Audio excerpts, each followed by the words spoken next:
Radio Janvani 90.8 FM മലയാളത്തിന്റെ മധുരതരംഗം. കൊട്ടിയൂർ വിശേഷങ്ങൾ.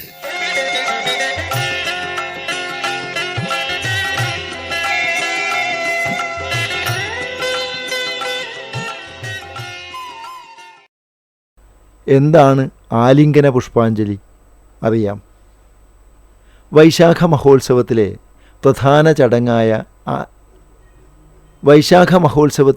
പ്രധാന ചടങ്ങായ രോഹിണി ആരാധന നാളിലാണ് ആലിംഗന പുഷ്പാഞ്ജലി നടക്കുന്നത്. ഈ വർഷം അത് ജൂൺ 14-നാണ്. ദക്ഷയാഗ ഭൂമിയിൽ കോപപരവശനായ ശ്രീപരമേശ്വരൻ്റെ താപം ശമിപ്പിക്കുന്നതിന് വേണ്ടി ശ്രീ മഹാവിഷ്ണു ശ്രീ പരമേശ്വരനെ ആലിംഗനം ചെയ്യുന്നു എന്നാണ് ആലിംഗന പുഷ്പാഞ്ജലിയുടെ ഐതിഹ്യം. കുറുമാത്തൂർ ഇല്ലത്തെ മൂത്ത കാരണവർക്കാണ് ഈ ചടങ്ങ് നിർവഹിക്കുവാനുള്ള അവകാശം.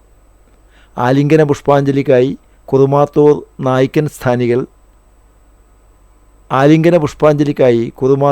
നായ്ക്കൻ സ്ഥാനികൻ രോഹിണി നാളിൽ കൊട്ടിയൂർ കയ്യാലയിലെത്തുമ്പോൾ നമ്പൂതിരിയെ തേടൻ വാര്യർ കൈവിളക്കിൻ്റെ അകമ്പടിയോടെ മണിത്തറയിലേക്ക് ആനയിക്കും.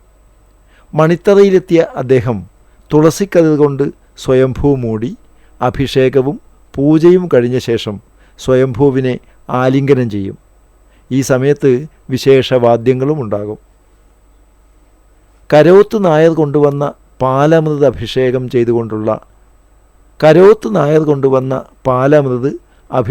ചെയ്തുകൊണ്ടുള്ള ആരാധന പൂജ വൈകുന്നേരം നടക്കും. രോഹിണി നാളിൽ ആയിരങ്ങളാണ് കൊട്ടിയൂരിലെത്തുന്നത്. കൊട്ടിയൂർ വിശേഷങ്ങൾക്കായി കേട്ടുകൊണ്ടിരിക്കുക ജൻവാണി കമ്മ്യൂണിറ്റി FM 90.8.